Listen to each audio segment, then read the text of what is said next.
Buen día, Wuyuwete, ¿cómo están todos? Wuyuwete. Bueno, hoy quería mostrar a ustedes nuestro artesanías, que es el collar. O sea, lo que hacen las mujeres artesanas de nosotros, o sea, las mujeres guaraníes, lo hermoso que hacen también.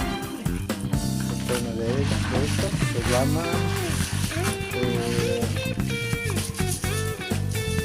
podría llamar de lágrima de María, lágrima de la Virgen, y nosotros le llamamos bohul, es collar, bohul es la semilla de lágrima de la Virgen. Bueno, acá tengo otro